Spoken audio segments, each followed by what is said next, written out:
Bismillahir Rahmanir Rahim. I am Dr. Mohibullah Wazir, and the topic is the trochlear nerve.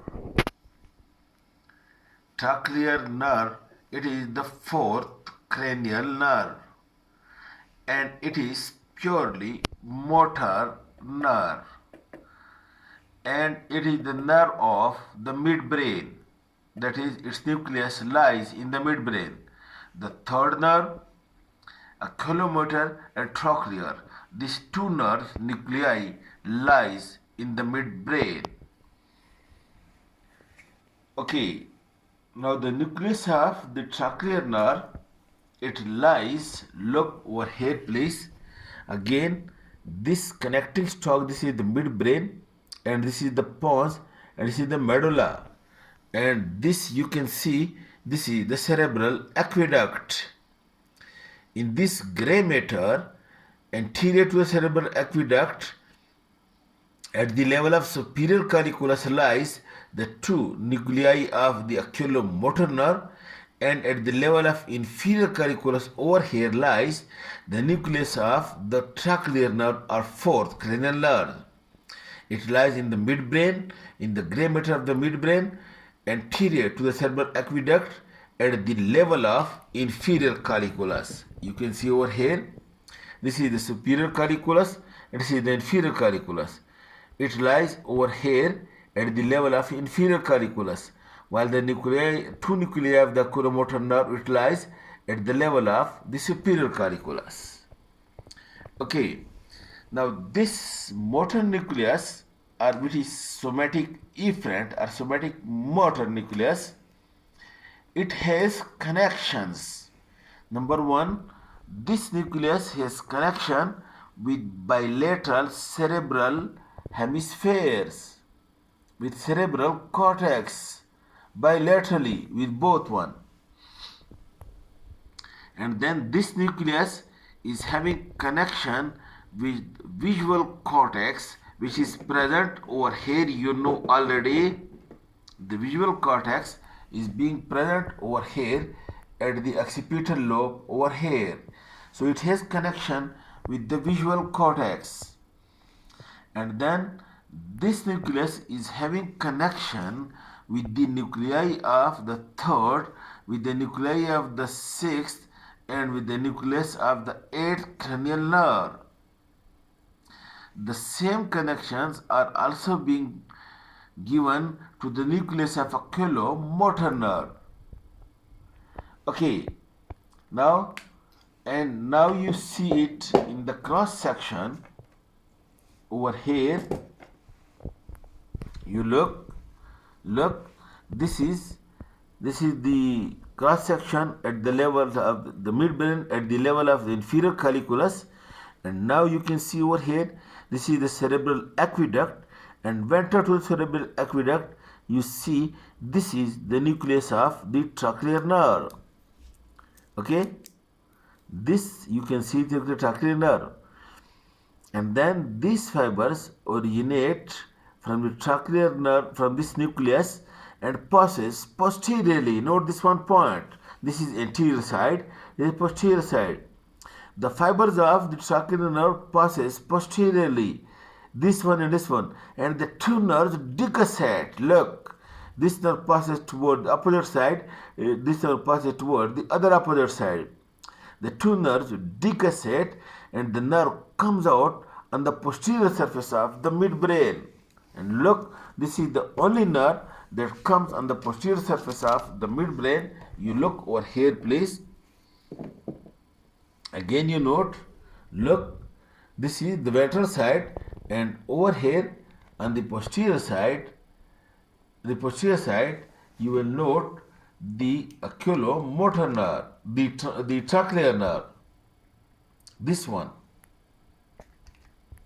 Look, this nerve which you see over here on the dorsal side, this one, this is the trochlear nerve. So after decussation, the trochlear nerve comes out on the posterior surface of the midbrain and then turns around it like this, and again comes from the posterior to anterior side. This trochlear nerve, now look, it again comes from the posterior to the ventral side and comes again in the interpeduncular fossa. Okay, you can see the same over here. Look, this is the nucleus of the trochlear nerve in the midbrain. And then you can see over here, look, this is the trochlear nerve on the dorsal surface, and then it turns around the midbrain, the cerebral peduncle, to come onto the ventral side and reaches again into the interpeduncular fossa. And then in the interpeduncular fossa, it runs like the third cranial nerve. It runs between the posterior cerebral artery and posterior communicating artery, and coming anterolaterally, you can see it like that, coming anterolaterally between the superior cerebellar and posterior cerebral arteries. And again, the course like the third cranial nerve, it enters into the cavernous sinus over here, and running in the wall of the cavernous sinus, then it comes out from the anterior end of the cavernous sinus and enters through the superior orbital fissure from over here into the, it passes through the superior orbital fissure to again enter, look, this is the superior orbital fissure, to come into the orbit. When this nerve comes into the orbit, it does not pass through the fibrous ring, while the third nerve, it passes through the fibrous ring. And then this nerve, this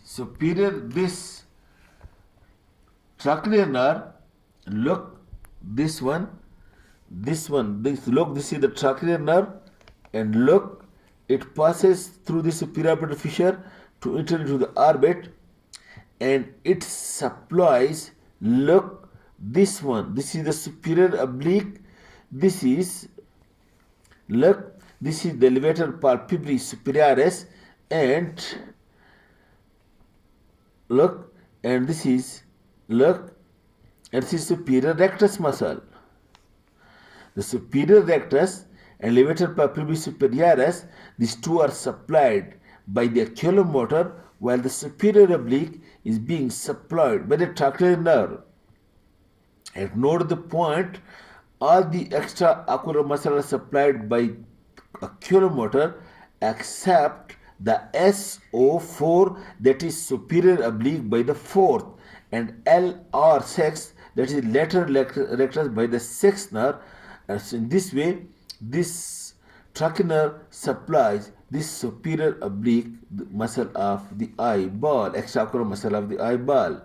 It is motor or somatic motor, and maybe they are being taken fibers, big proprioceptive fibers, to the trigeminal nerve by the same nerve as well. Okay, this is about the trochlear nerve. And now we discuss the abducent nerve.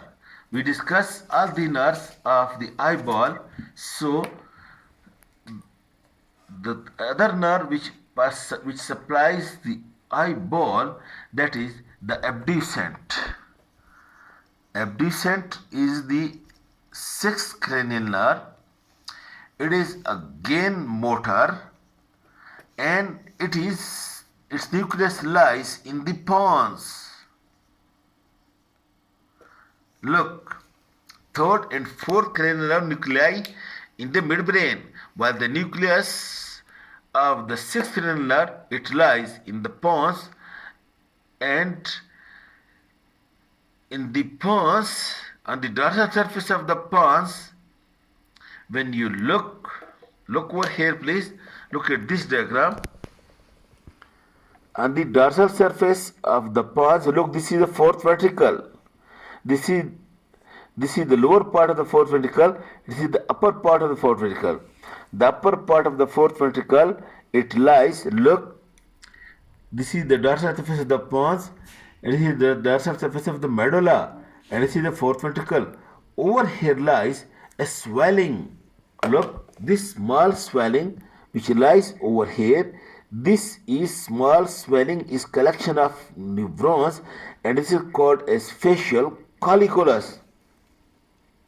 It is called as facial colliculus, but deep to it, it is the nucleus of the abducent nerve, not the point. But then why it is called a facial colliculus? Look over here. Look, this is the abducent nerve nucleus. It is the facial nerve nucleus is lying over here. The fiber of the facial nerve, it take curve around this abducent nerve nucleus. Because of this curvature of the fiber around it, it is being called a facial colliculus, although over here lies the nucleus of the abducent nerve. So in this way, the abducent nerve nucleus, it lies, abducent nerve nucleus, it lies in the pons, in the lower part of the pons, on the dorsal surface at the area which is being called as facial colliculus, but actually this facial colliculus is the nucleus of the sixth cranial nerve or abducent nerve. Then these fibers come out. Look,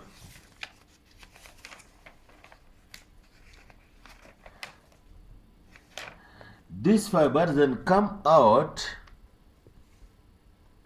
and look over here please. Look, this is the pons and this is the medulla oblongata. You can see over here, superior to the pons, look, this is the pons, and then superior to it, this is the midbrain. Over here on the ventral surface of the midbrain is the third nerve, and the dorsal surface over here, this one is the fourth nerve. So you look again, this is the third nerve, and then this is the pons and this is the medulla oblongata.